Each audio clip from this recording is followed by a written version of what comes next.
流连花树一帘去，烛往后缘起，人凡尘俗世笑我设计几场你，去将伟业说曾经，繁华四季，烟火几花一尽，一世与君行，穿行于天地间，唯愿注意双翼。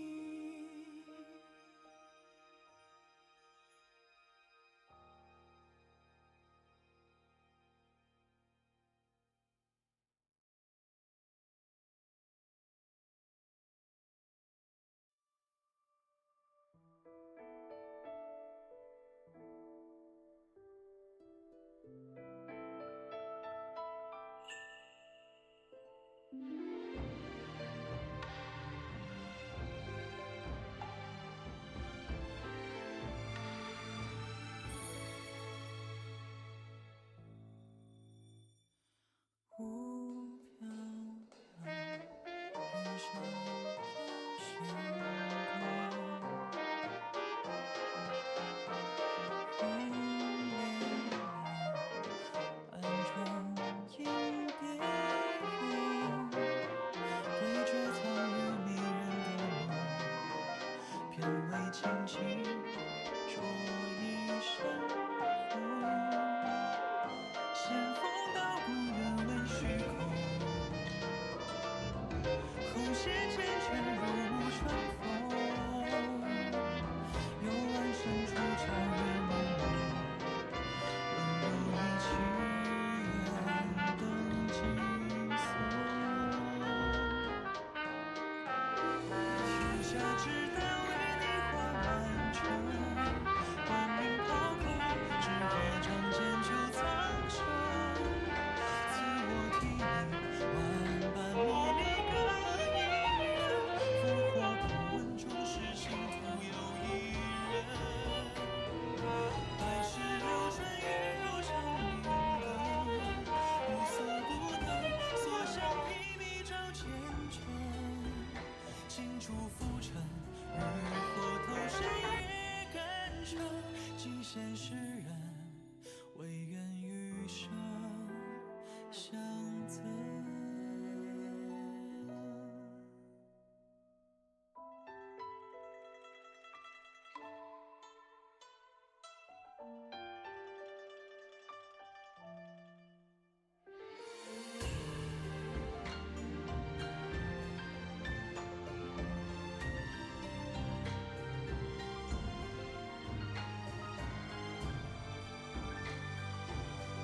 先锋到古原为虚空，红线缱绻如春风，幽暗深处皎月朦胧，温柔一曲远灯寄送。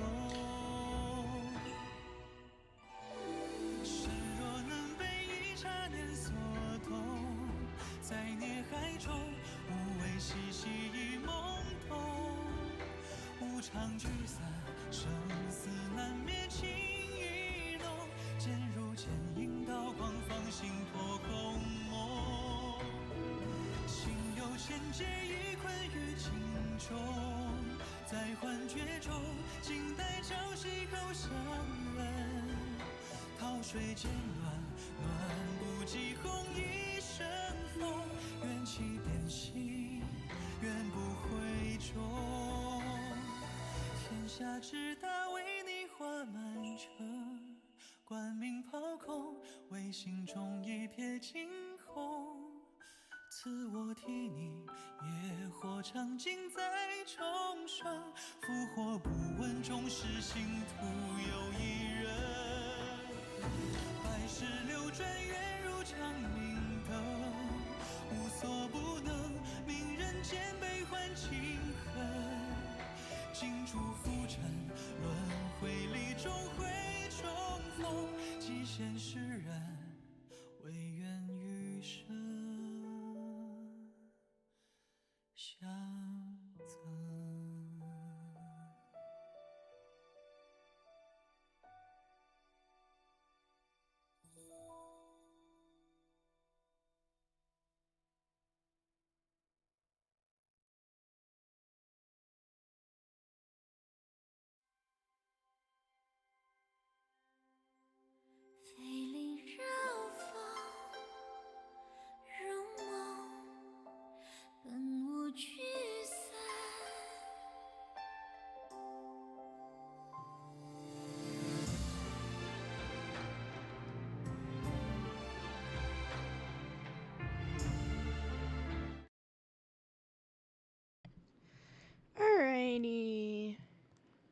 I think it's time to get started. Hello, everybody. My name is Deviating Tales. Tonight we're doing something different. We're deviating from Resident Evil, and hold on. We're gonna turn down that music a little bit. It's a little loud. We're playing a game called Let's Misbehave. I found it on a website called itch.io. I looked into it a bit. It's a free game that anybody can play and download. Part of the reason why I picked it was because, for those who don't know me, I am a big sucker for anything 1920s themed.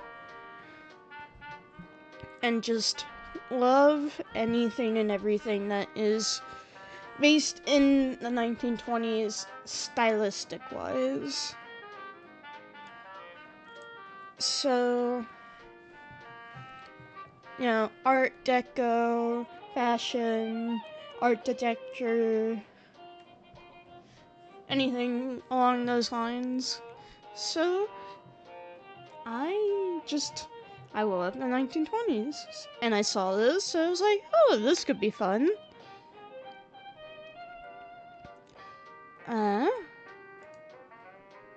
From what I understand from the description, it says, Let's Misbehave. It's an ultimate-style visual novel set in the late 1920s. Think of Gatsby parties, the thrill of sneaking into speakeasies during the Prohibition, dancing the Charleston late into the night, and misbehaving while the world's in slumber. Story follows Gilda Hart, renameable, a young woman recently divorced and in possession of a handsome alimony. Such wealth seems to attract the attention of many in this world of glitz and glamour, including but not limited to celluloid stars, foreigners with classiers, and more. Our girl Gilda loves adventure and fun as much as the next person, and two can play that game, she decides. Does she manage to look beyond the smoke screens to find the men's true intentions? Or will she be taken for a ride? The decision rests in your hands. So that's what I read. I was like, ooh, this could be fun. So, without further ado, why don't we get started? First name? Oh, we can rename. Let's do...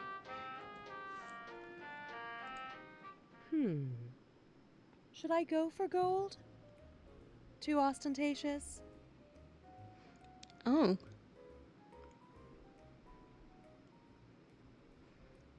Okay. I hold my recently bought necklace in place, admiring how the dim glow of the light shimmers along it. It's only James I'm meeting. It should be a relaxing evening.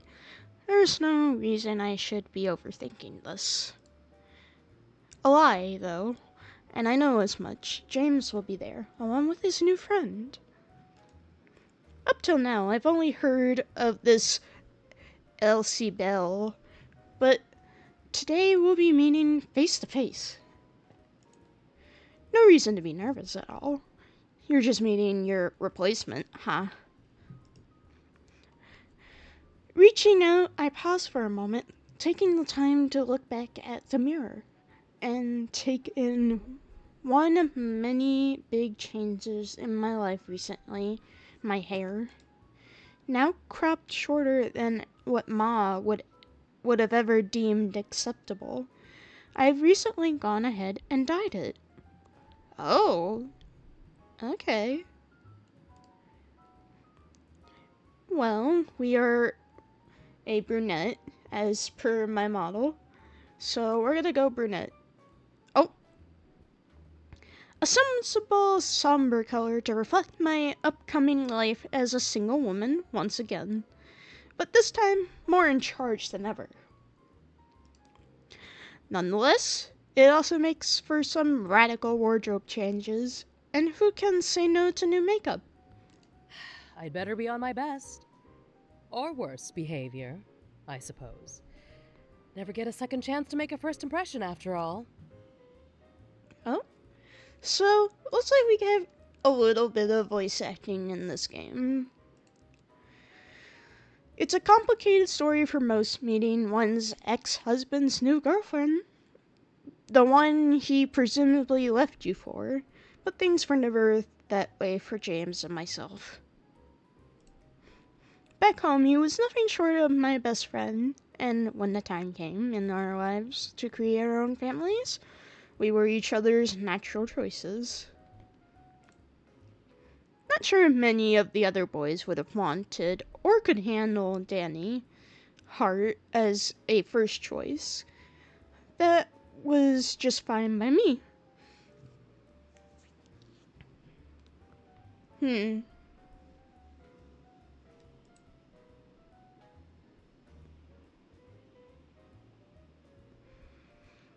Taking the moment to fuss and fix a few strands of my freshly dyed hair, I pull a face in the mirror as a rather uncharitable thought crosses my mind.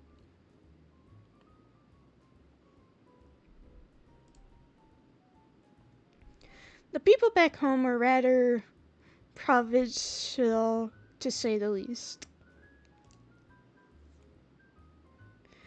They were stuck in a century past, or even two. Fast-paced city life suited the two of us so much better.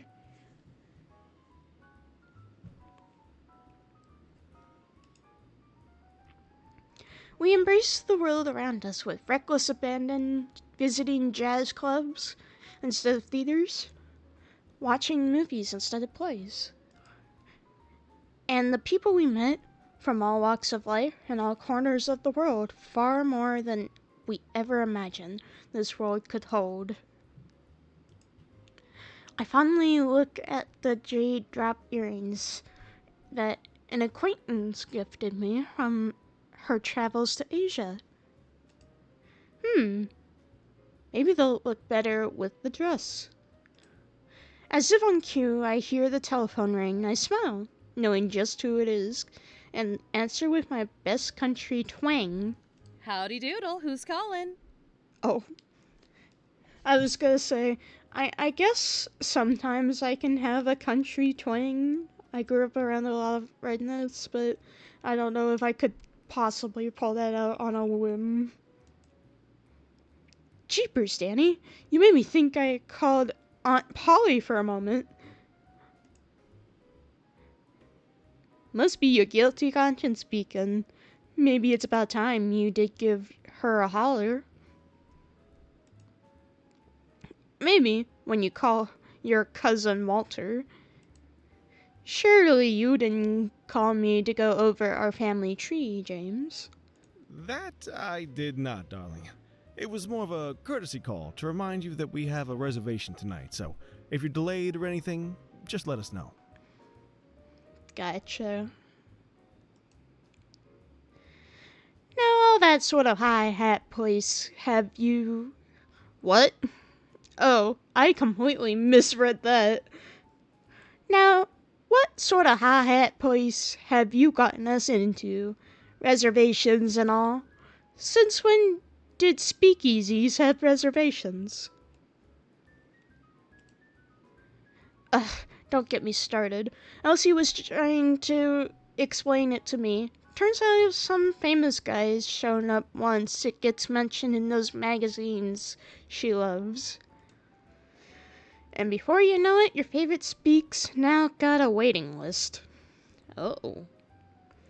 Well, for anybody who ever wants to join my speakeasy, I assure you there's no waiting list to get in. You know, we should do something about this. Keep the really good ones a secret, like they were intended to be. Right.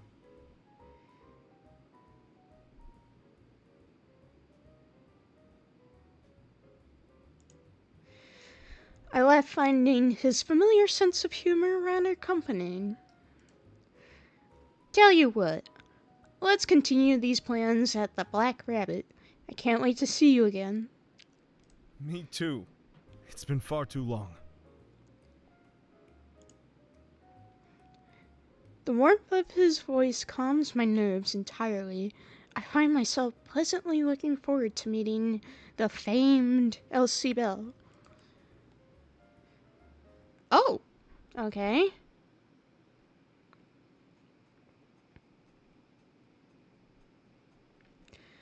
The Black Rabbit looked just as how I remembered it. It was the same old crowd, intimidating in its closeness and noise at first, but it feels more comfortable now than anything.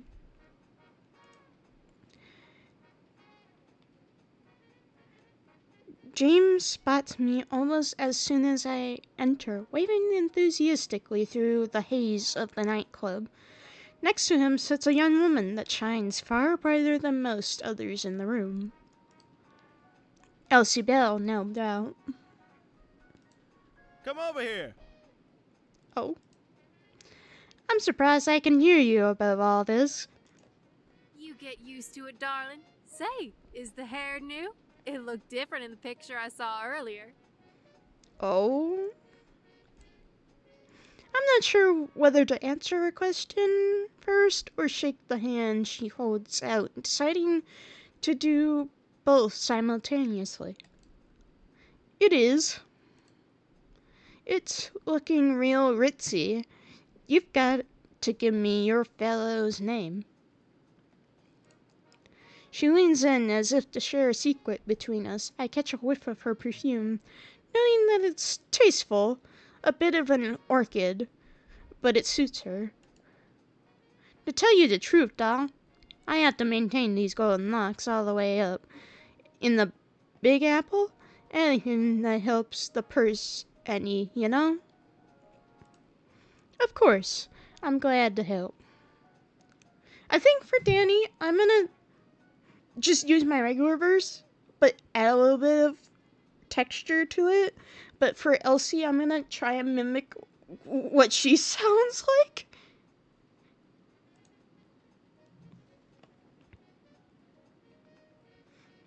There's a palpable sense of relief in realizing that isn't after James just for his money.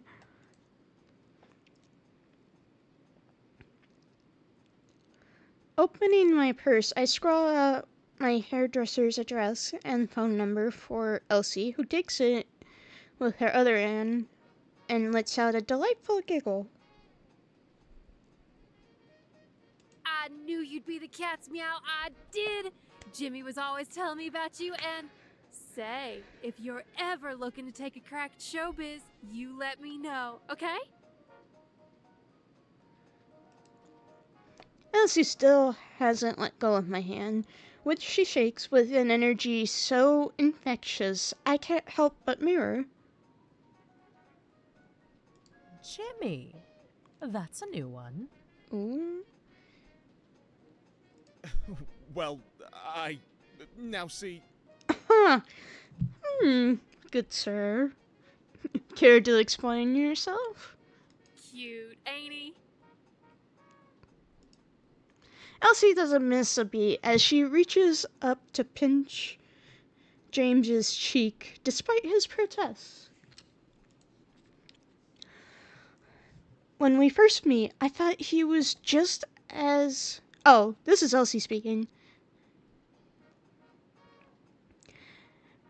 When we first met, I thought he was just as much of a Pokaluka as the others. But he's swell, really. Despite her flippant tone, there's sincerity in her voice. There's something rather vivacious about Elsie, and I can easily see why James had fallen for her. Uh-huh.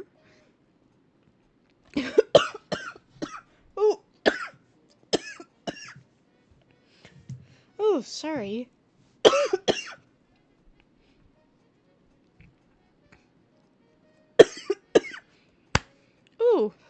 sorry. Stop dying it. Hi, Quartz. Entirely unintentional. I, burped.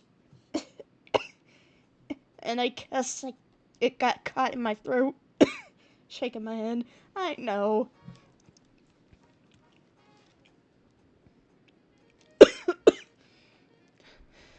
But hello! We are playing a game called Let's Misbehave. It's set in the, let me double check, late 1920s. Yes, late 1920s. And hello. Yes, hello, Quartz. Glad to see you could join. We're doing something different tonight. We're not playing Resident Evil, I know, shocker.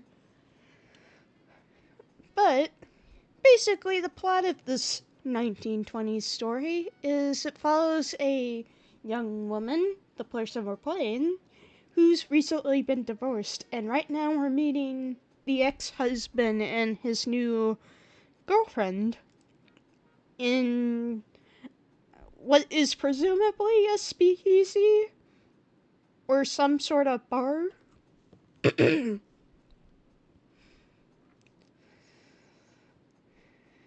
But yes, been here a bit, just haven't spoken because I was studying for finals. Ooh! Well, hopefully the jaunty, jazzy music can help with studying for finals, and I wish you the best of luck.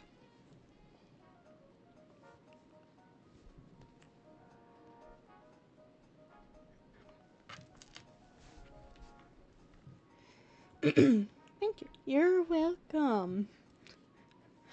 A quick glance at him confirms my hunch. He looks toward her with an expression that screams absolutely besotted.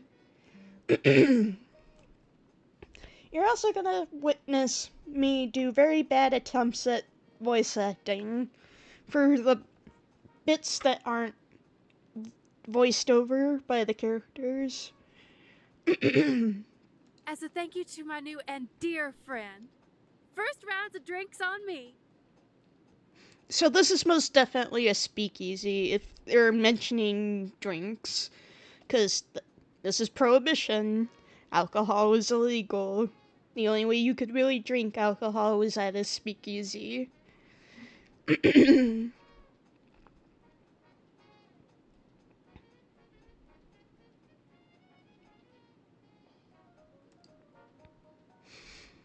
Elsie takes this moment to go up to the bar, and James waits mere moments before he turns to me. I feel the weight of his entire attention. So, what do you think? What do I? Some things never change. He wears the same expression as he did when we were children, and he's waiting for me to tell him that his latest screwy idea is just that. Leaning forward, I place my hand on his clasped ones in a gesture of reassurance. It doesn't matter what I think, James, but how you feel. You're in love. It's as plain as day. That is very true. So, you don't hate her? Now, why should I hate her? Right? I'm exactly like this woman in this position. I'm like, should I have a reason to hate this other lady? I mean, we're not together anymore. We're on our own separate paths. Why are you asking for my opinion on this?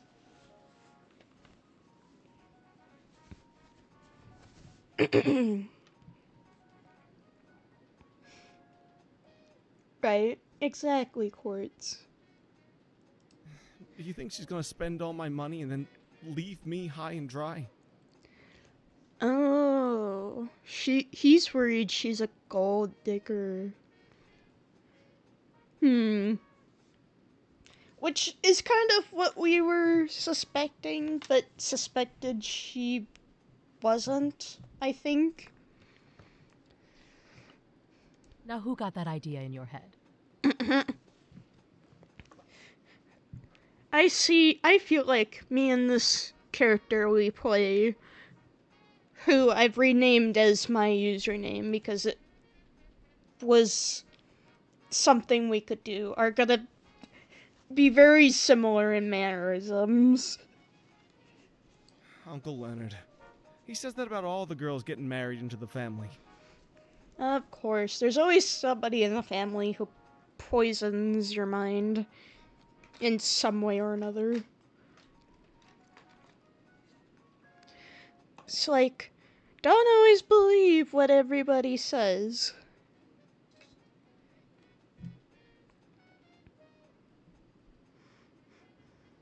Did he say it about me, too? James pauses to think, putting considerable effort into it. Actually, he. Yes, he did say it. Oh! Alrighty. Oh, that pill! I'd give him a piece of my mind the next time I see him. But I'm hoping that's never. Right? God damn. I would hope that is not in the near future ever.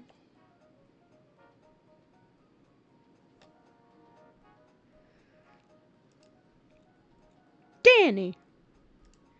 His explanation doesn't really carry much weight as he dissolves into laughter. It takes a more wistful turn, though as James places his other hand atop my own, patting it gently. I will miss your company over Thanksgiving, you know. Oh. And Christmas?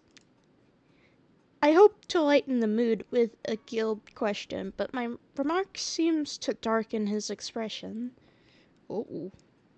Christmas? I'm not sure if I'll even be invited to that one myself. Oh. Uh-oh. I understand in an instant the implication behind his response. Even if hell freezes over, the Northcotts would never accept the heir to their fortune being with a showgirl. Ah, I see. I can feel the convention behind James's words, but also the sincerity that he feels towards Elsie. Taking a deep breath, I pat James's hand so that he looks at me directly. You've changed. And for the better, I'd say. So stop being a wet rag about all of this and tell her how much he means to you. Atta girl. Yes, we love support. I resolutely push on, despite the slight lump in my throat. James seems to be taken aback by my verve. Verve? However you pronounce that word. I don't stop there.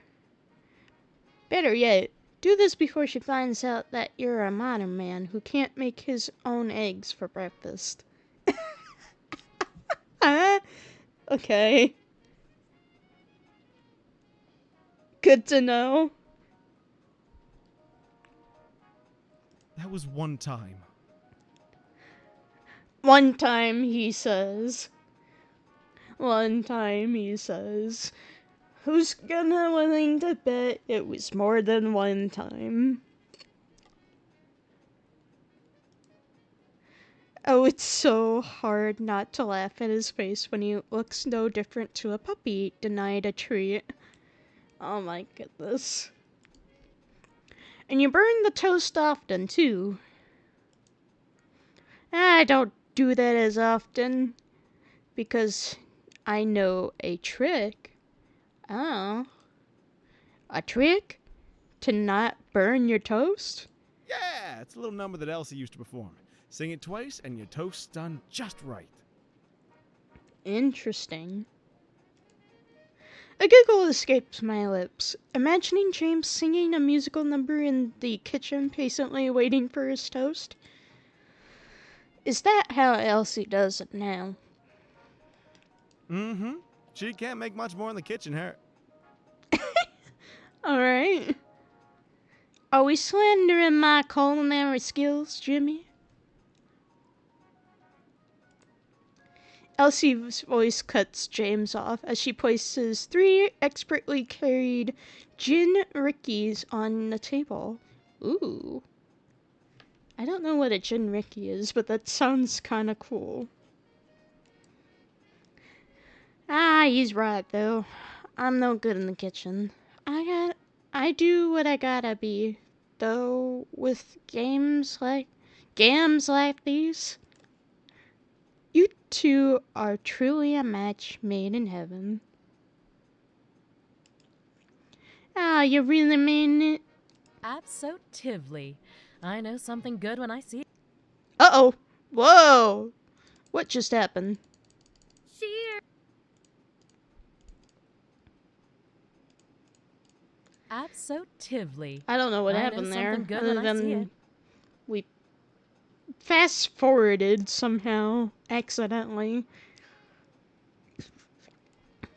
The matching smiles that both James and Elsie wear shows happiness mixed with relief. I wish we could see their faces. Time travel, yummy, I guess.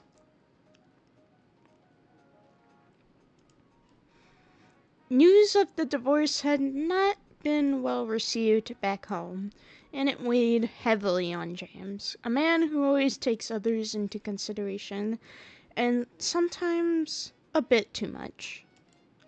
But seeing him now, he was changed, and that was obvious. There's a sense of confidence in him now that I've never seen before, with the air of ease that follows along. Simply put, he seems like a man that now has something worth fighting for, something that makes each day worthwhile. Oh, okay, that's really sweet. What the heck? There's a slight pang in my own chest, a reminder that I have yet to find my own spark. I also feel that too. I am as single gets. Ooh. Plenty of fish in the sea, though, Danny. We're here to celebrate the happiness of a cherished friend, remember? Real. I'm not sure what you mean by that, but I think I know what you mean by that.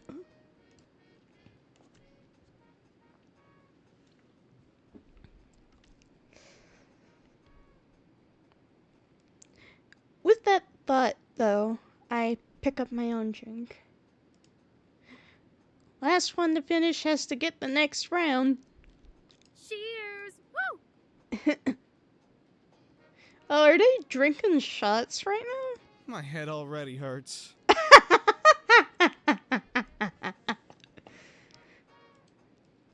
Don't worry, baby. You know I make a real good prairie oyster. Do I want to know what that means? Not really.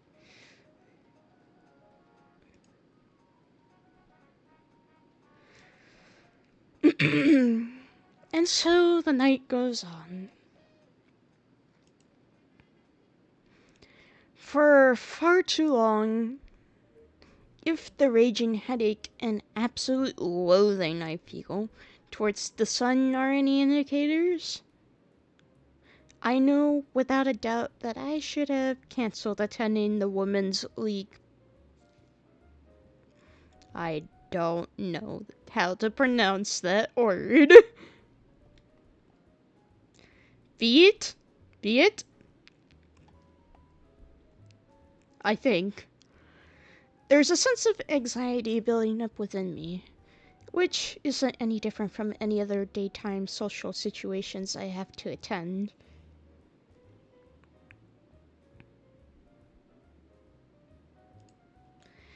Oh, they never say it outright, but these ventures at the club were always turning their noses up at our lifestyle, even when I was married.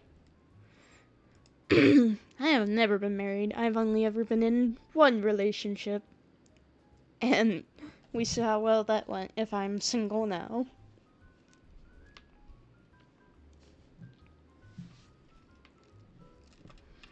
Though I do hope to be married one day.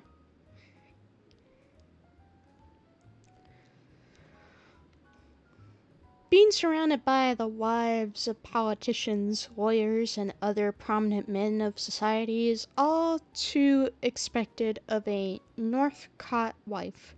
Even if I no longer am one, what a bore it is, too.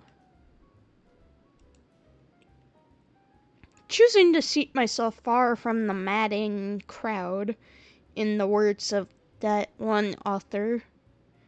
Oh. I tried to cycle through every possible excuse to retire back home, for the sake of my headache at least. Excuse me. James has always been a marginally better drinker than me, but Elsie's got the both of us beat.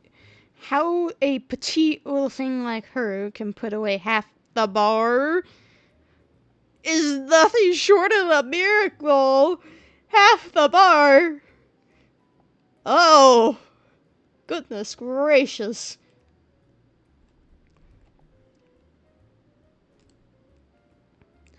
I wish I had taken up her offer on the prairie oyster very, very much. The feeling of dread grows with every passing moment for all of the Mrs. Hanshaw cakes, and they are worth a fair bit, if I may say so. I feel that nothing could make me stay at this place for any longer. Excuse me, miss. The sun is far too bright. Not even this Mrs. Grundy hat I'm wearing helps shade much of it. And the endless unspoken questions on everyone's lips. It's nauseating. Seeing them try and pry into this scandal du jour. Oh, what I would do to be back somewhere with hot jazz and a cold hooch, rather than this gathering of polite society. Danny? I blinked, pushing the brim of my hat up ever so slightly in front of me.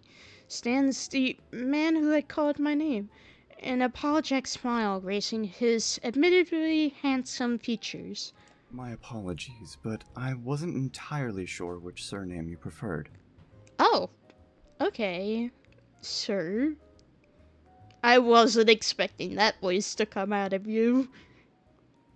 Hart, Northcott, it doesn't really matter. I shake my head and hope that my grimace is masked enough by the smile I'm trying to wear. Would Danny be too forward of me in that case? I'd take a moment to observe him. He's perfectly dressed for the occasion, in that he dressed up enough not to be amiss, but not showing enough to attract ill attention. His voice is soft, with the faint trace of faraway lands. It feels as if time has suspended for a moment, as my brain takes its time parsing his words. Ah, a response. Danny will do just fine, if I am allowed the same honor. Maybe I'm being too friendly with a sharply dressed stranger, but it's a risk I'm willing to take. His smile widens, turning into what I hope is a genuine one. Nils, I was very much hoping to make your acquaintance. Alrighty. He takes a seat opposite myself, placing his hat on the table with a moment of hesitation. Why is that, mister? Von Brunn, would it suffice if I said that your searching gaze had ensnared me at first sight? Okay. She's gotta be joking. Still, there's something in the way his gaze never falters from mine. I can't place it entirely, but I see his smile tugging at his lips, and breaking his solemn expression. I try my best not to burst out laughing, as evidently Nils is too. Saying that would not suffice, Nils. Such bourgeois doesn't sell well with me. Or perhaps it's the fact that you look like you wish you were anywhere but here. Well, this man can read a room. Damn. Now that is more believable. What brings you here, though, Mr. Von Brunn? Oh, you wound me with the distance your formality puts between us. Oh, woe is me. I am so hurt.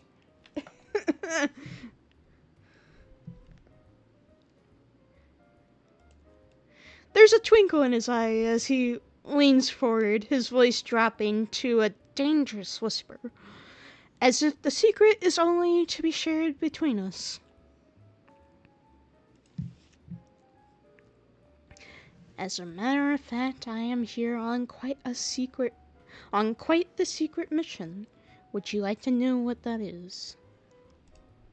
With a gesture here and a smile there, Nils manages to create an atmosphere. Wow, that really just rhymed all together, didn't it? In which my hangover is absolutely non-existent.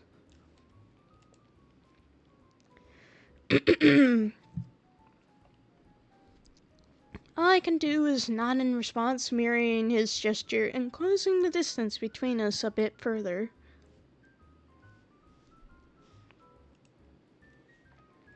A set of pleasant memories and late speakeasy nights catches my attention, as it seems as if this charming stranger has good taste in all respects, including his color of choice. Now, I have long heard a rumor which I was hoping you could help corroborate. Oh?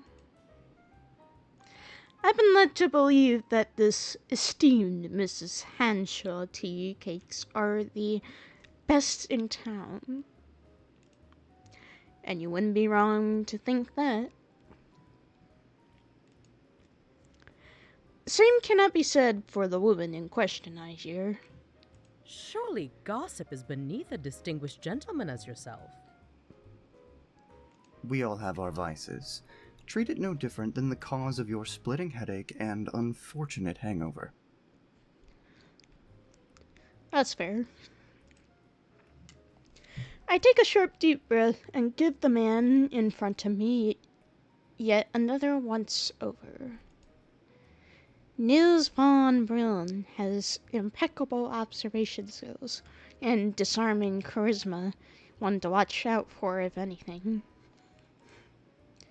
Touché, Mr. Von Brunn. It's nothing personal, trust me. Was I of any use in providing a distraction from it, though? Aplenty. But now, tell me, why are you really here, Niels? A mist beat in conversation. Wow, in conversation. As I feel Nils mull over his words ever so slightly. Professional demands, you could say. If you look above my right shoulder, you may spot a woman with a blue hat. I do. My boss's aunt, as it were.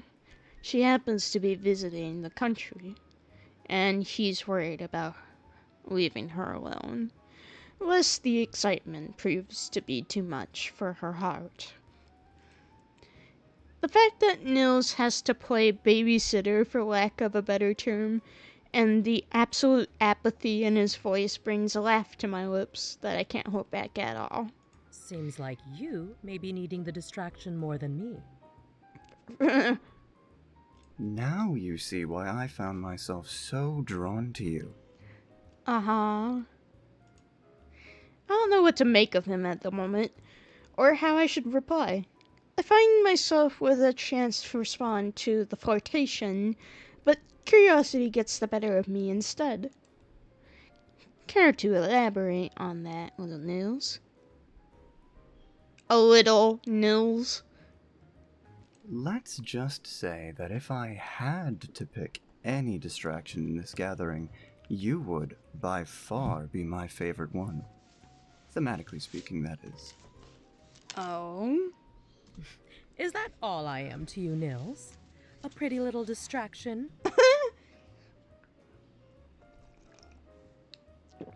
I'm taking a sip of water. What's funny is, if I was reading that line, I'd probably read it almost exactly in the same manner.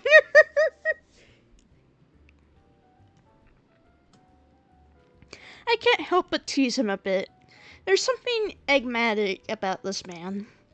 And once the initial awe wears off, I find myself wanting to dig just a little deeper. He doesn't make it easy, though. For all the kind words and polite smiles he bears, no seems to be as inscrutable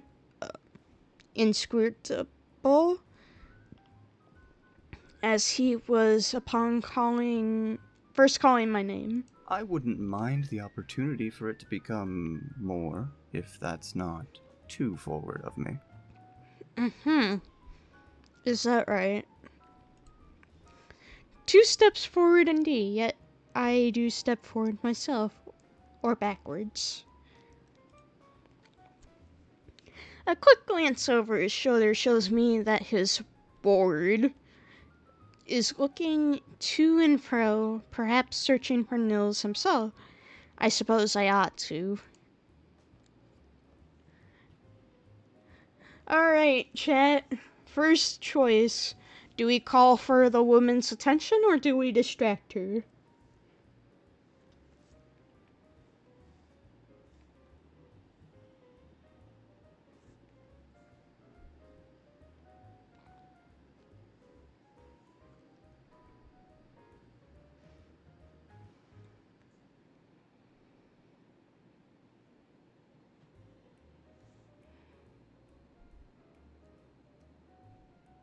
Call for the woman's attention? Alrighty. We're calling for the woman's attention. I think you're wanted, Nils. I wave my hand in the air, hoping she will see it and come over. Nils turns around in a hurry, and I barely catch the panic in his expression. Oh. Nils' attention is most welcome, wanted even, but in my current state, I'm not sure if I'm ready for this, whatever this happens to entail. With something akin to resignation, or so I suspect, Nils stands up and bows ever so slightly towards me. I suppose all good things must come to an end, even if prematurely. Nonetheless, he straightens up and looks back at me with a smile. I hope that destiny allows our paths to weave once again. Alrighty. Before I had the chance to reply, he's off. His last words seemed to swim around in my mind. Well into the evening. Nils didn't seem like the type of man that would sprout concepts such as destiny and fate. So I wonder. You're getting way too high strung over there. Don't overthink it, baby. Just come on down to the pit. Who is this lovely woman? Her voice is smooth. What the heck?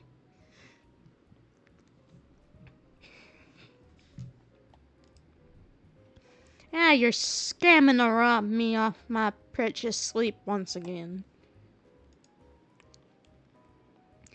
While still mulling over the Mr. Von Brunn incident, I received a phone call from my friend Sherry, proprietor of a little speakeasy that James and I often frequent. Her infectious enthusiasm and down-to-earth attitude has always been admirable and never fails to bring out the best in me. Conversely, this means that I'm fond of her ideas most of the time, even if it means taking another step towards becoming a permanent night owl. Oh, a little sand in your eye ain't nothing in exchange for the company of yours truly. You know you wanna. Damn. She gets a giggle out of me. Of course I find it hard to miss an opportunity to hear the hottest jazz in Concordia? Concordia? I don't know. You got that right.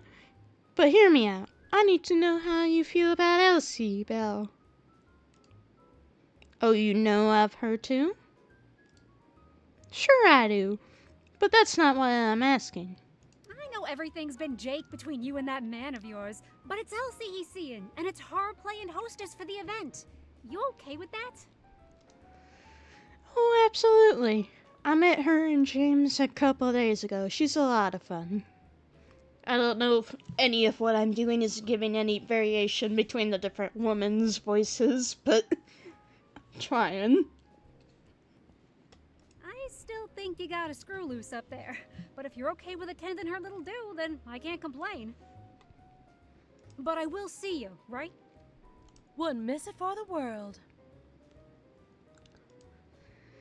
Ending the call, I hum a cheery tune as I go through my closet and pick out what I want to wear for tonight. I've definitely gained some immunity to jazz journalism. What's that about? Jazz journalism. Jazz journalism was a term applied to America's sensational newspapers that focused on making a well-to-do person's business everyone's business. Spiritual predecessor of tabloids and Wikipedia combined, now delivered to your doorstep, along with today's newspaper. Interesting.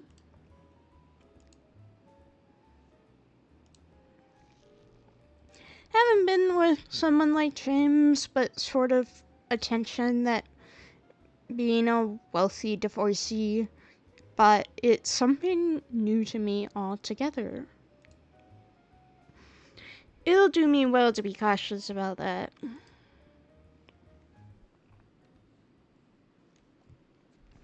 But certainly not too cautious. One more gin Ricky, please.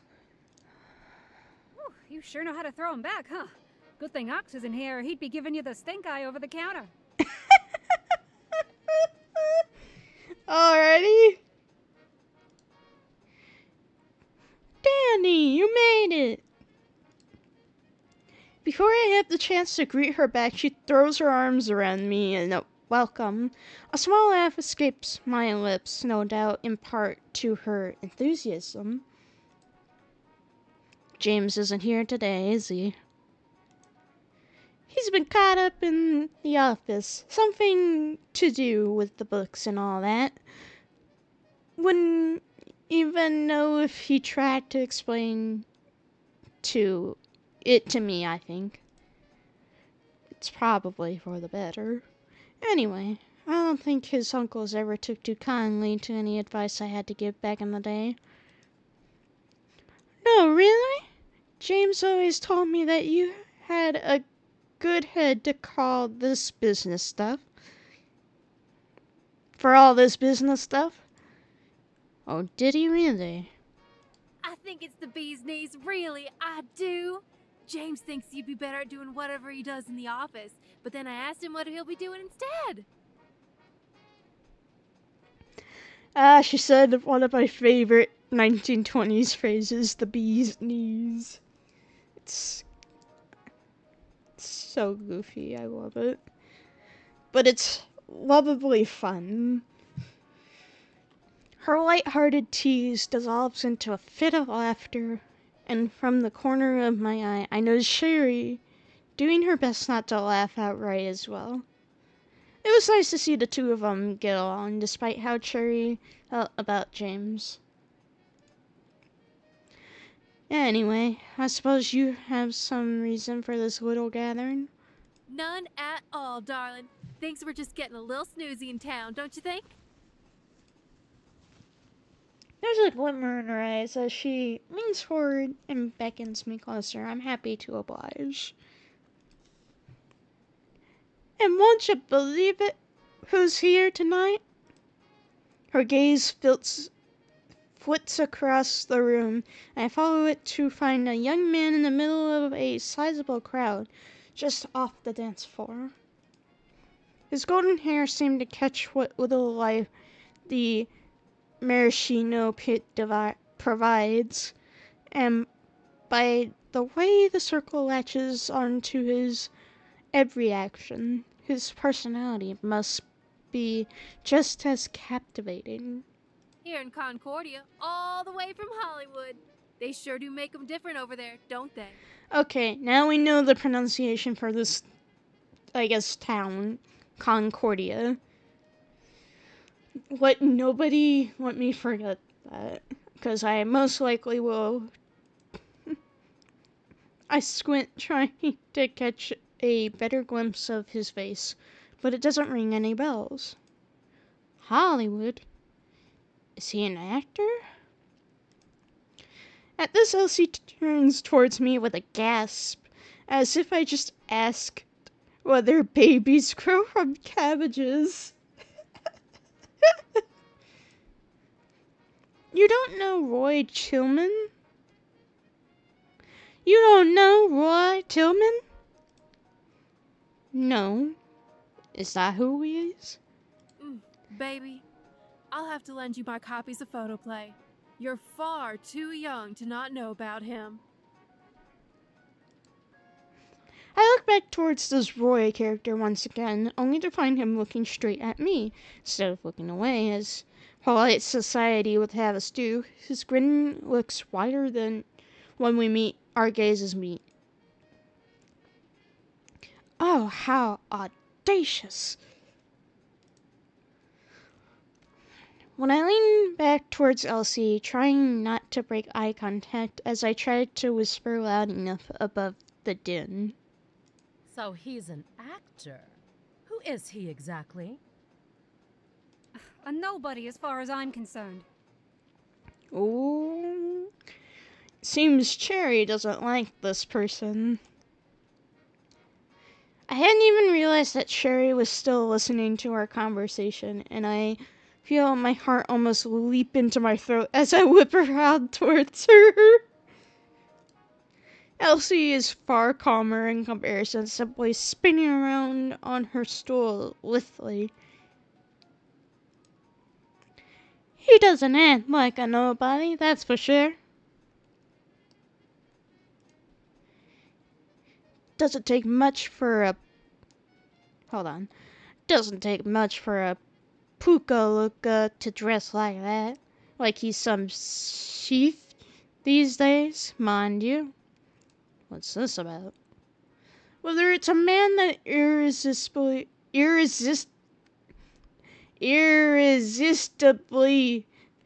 charming and with sex appeal, or referring to one's boyfriend, is a tall order to be compared to Rudolph Valentino or Ramon Navarro. I don't know what that means, but okay.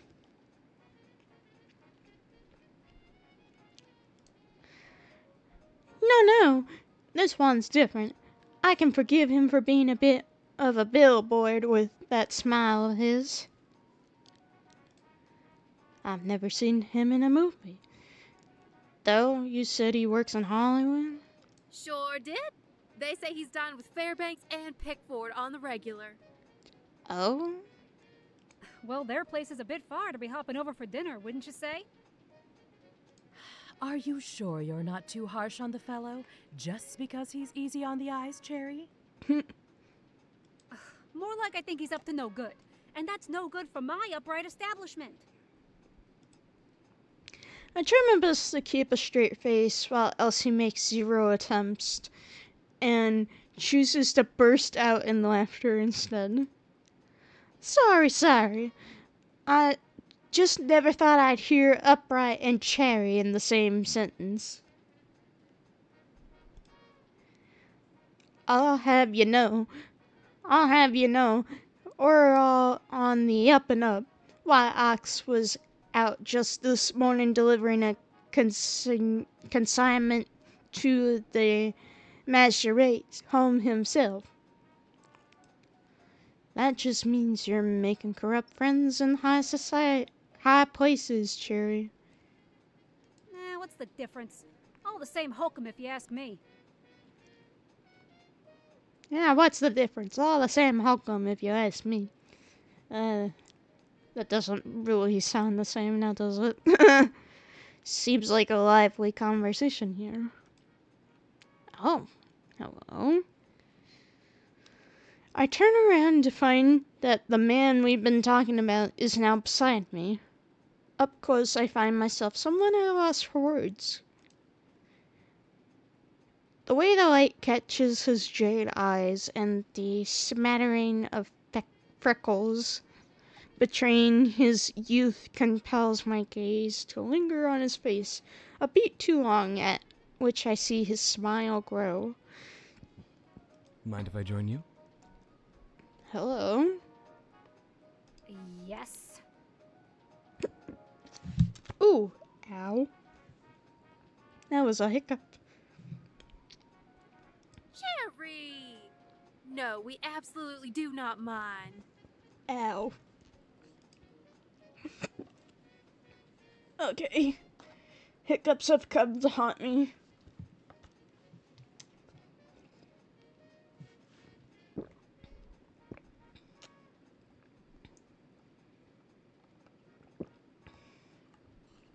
Okay. I got some water. Hopefully that helps.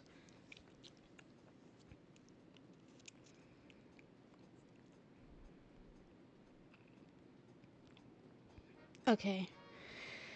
He smiles and nods briefly towards the other two before settling down on the bar stool right next to me.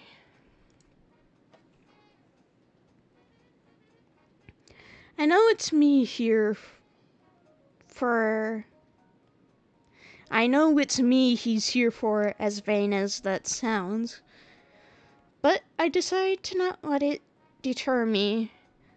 Taking a deep breath as I sit up straighter and turn to the handsome stranger with what I hope is my most enigmatic smile. And I hope that you don't mind me being here. Uh-huh. Should I be, mister? At this, he freezes for a certain moment, and his smile falters, but it's back in place soon enough, and impossibly brighter than ever. Roy Tillman. I'm sure you've come across the name before. Can't say I have, actually. What notorious deeds have you been doing that I should know about, Mr. Tillman? He laughs, though I'm not sure if it's entirely wholehearted. I wonder if this makes him a good or bad actor, though. Maybe he's some kind of a big shot out west, but I have to admit that the cinema has not been what I call a priority of late. I suppose the stage is more to your taste then. I'm sure I've seen you at the Ziegfeld before. I feel like that's quite unlikely. You're all too right. I'm sure I'd never forget a pretty face like yours. Oh, a charmer, are we? So what's this Ah, so that's what this is about. I'm keen to turn around and glance at Cherry and Elsie, who are, no doubt, eavesdropping, but it seems unnecessary as a cocktail is slammed on the countertop in front of us.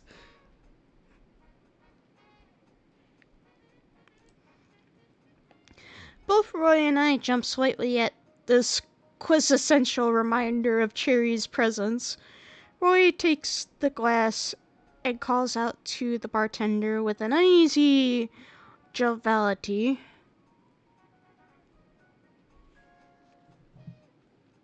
Thanks for this, doll.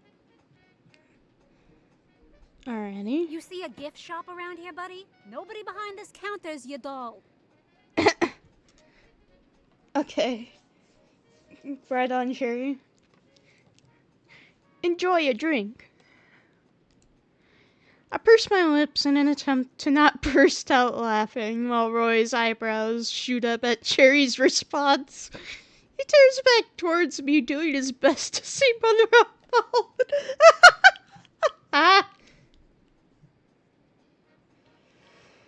Okay. Friendly one, isn't she? To those that matter, sure. Ouch, that's harsh. Seems like I have much to learn about the sophisticated East after being out west for so long. The veined hurt and hand over his heart was the perfect accompaniment to his sentiment. I find myself slightly endeared at this can't knock me down attitude. So tell me, what's a shining star like you doing at the sidelines? Oh, this man is definitely a charmer for sure. God damn, already.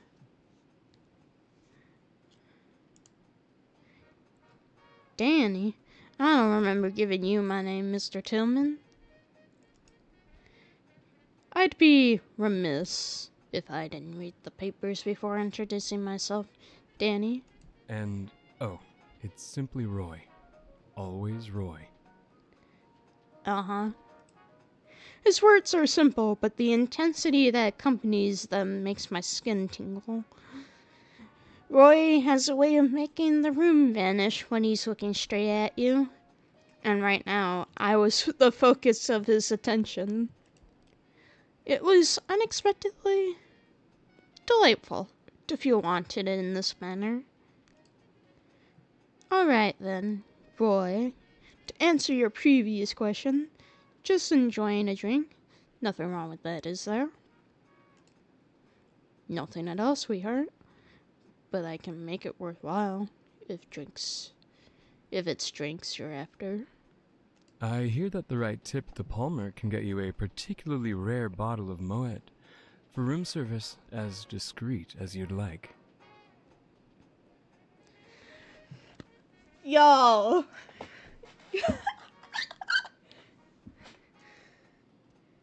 Why? Do his words actually kind of work for me? Brother. He is a charmer. But he is not that much of a looker.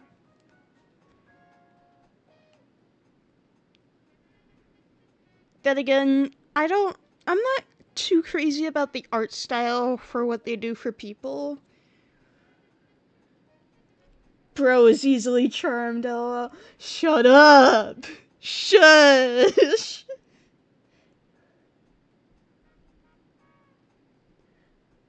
Oh, I would never survive the 20s, I tell you that much. People had far more charm than they do now, and certainly far more manners.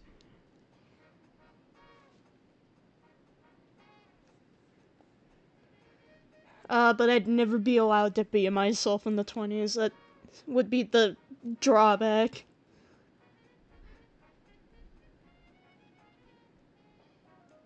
Mm-hmm. Now what do you mean by that?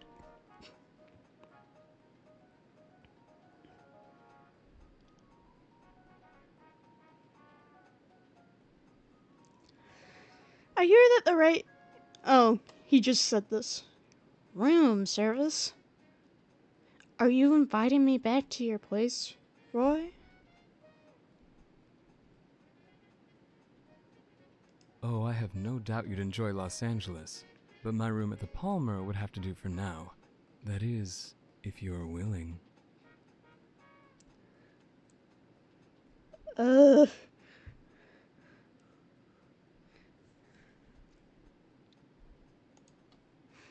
The gap between us has narrowed considerably while I was looking, and Roy's hand comes to rest on my own. His thumb gently strokes the back of my hand before making its way downwards and lingers at the most expected place, my ring finger. Uh-huh. There's an indentation there from my wedding ring, and I see the moment's surprise felt across Roy's expression. It draws my own attention and brings a small frown with it. Oh. He withdraws his hand, and I find myself scrambling over what I say to what effect. I'm not sure at all. It's not, well, nothing to be concerned over. Am I trying to spend the night with him? Do I actually want to do this? I cannot deny that there's a certain thrill in being desired, especially when it's coming from a man that many would, no doubt, easily share their bed with. I see. How unfortunate for someone out there. But if it's a distraction you're looking for... Roy's hand gently holds my own and brings it closer to his lips, where he kisses the inside of my palm ever so softly. Quartz. Quartz! Ah!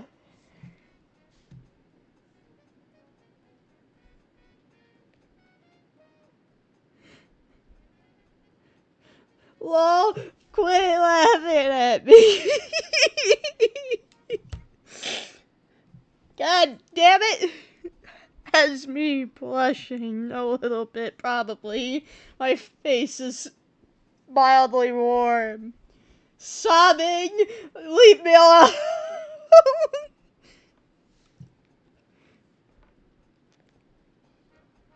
I can make you forget all about them, you know. Give me a chance. You won't regret it. Me watching you kick your feet and go, shut up!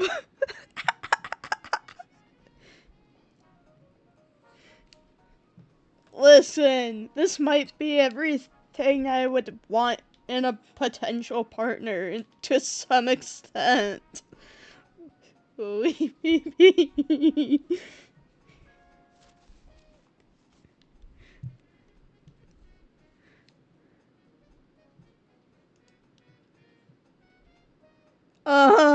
Shush.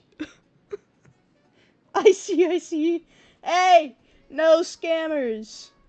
Get out of here.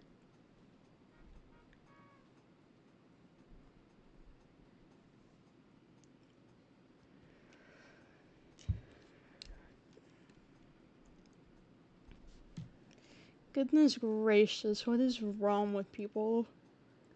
Ruined my mood.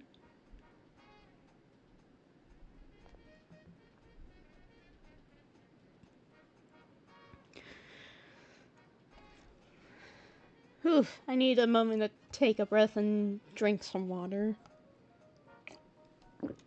Because some of this is taking its toll on my throat. It's okay, he can bring your mood back. Shut up!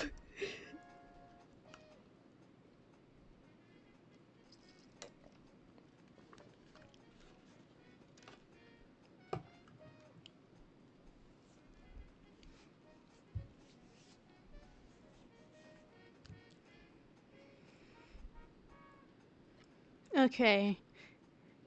The atmosphere between us is anything but casual, and I find myself putting in effort to keep my exhale from being shaky.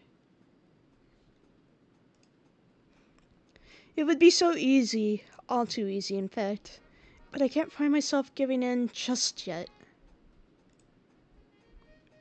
Okay, our next choice. Do we pull our hand back or convince me? Let's save real quick.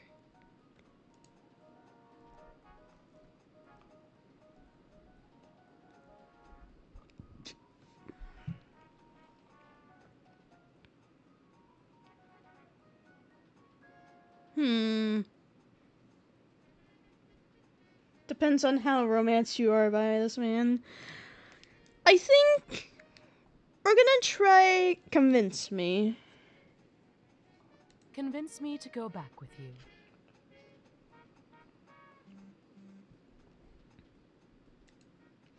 His eyes widen at my statement, and I can't help but think that the sunrise on his face is my surprise on his face, not sunrise, is my favorite expression of his all evening. You want me, Roy Tillman, to convince you? Yes, convince me. Well, a woman likes to be charmed, seduced, made to feel special. I'd like to see you put your best foot forward. Exactly.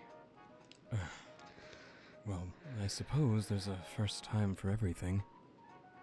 Oh? Did we not like that? I guess, would he be displeased depending on either choice? Because I would imagine pulling back the hand would upset this guy more.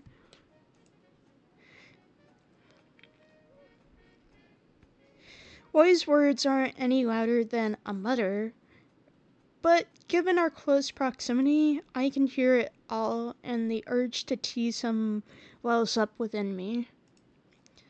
Oh, are you saying you've never seduced anyone before? No, it's not that. The convincing part.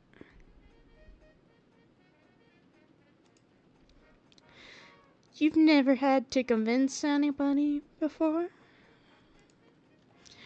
Well, it's been a while, you see. It's a while since you've convinced anybody? Or since you've... I can't hold back the laugh at this point. The poor fellow looks so distraught. Enlightenment dawns on his gaze, and I see a hint of embarrassment color his cheeks. You're messing with me, aren't you? Maybe. Maybe I was just seeing if you're the real deal. With you being a bona fide Hollywood actor and all. I love that. Just, I did not predict that dialogue at all. Just, maybe, followed by, maybe. How are we doing for time?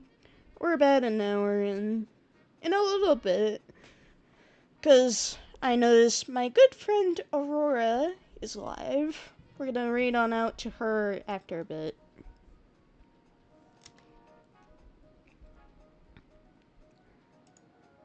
So you do know of me, then? Before I can respond to him, however, a loud crash and escalating voices interrupts us all.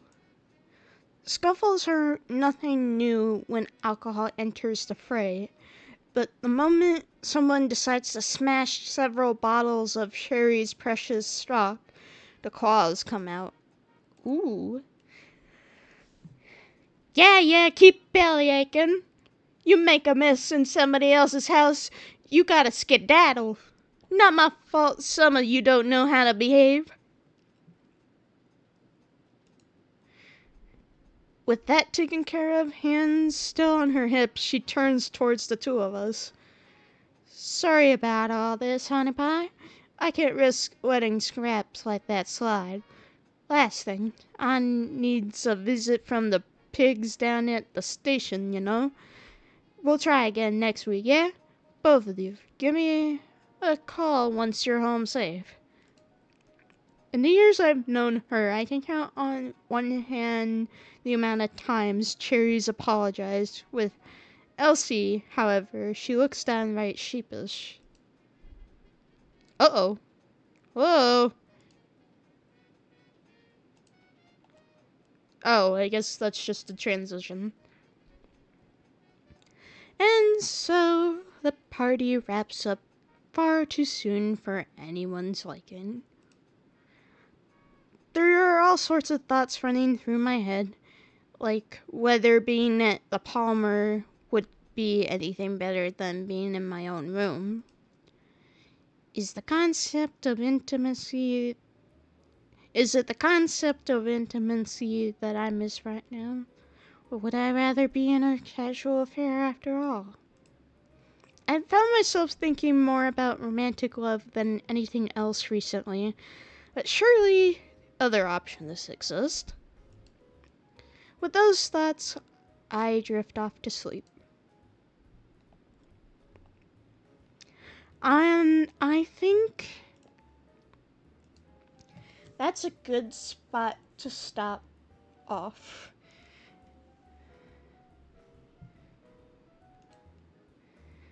Alrighty, everybody. We're gonna head on over to Aurora's stream since she's live right now.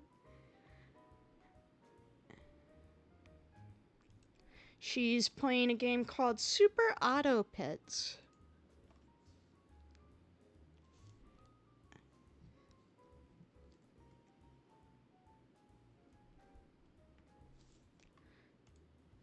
Thank you, everybody who joined in, who enjoyed this little game. Hopefully I Your can play life some count. more. Don't reach zero. So I'm far, already it's been dead. fun. It's an interesting story thus far, even though it's always still just Hold on, kind of I'm just getting gonna- started. So, without further ado, let's head on over to her stream.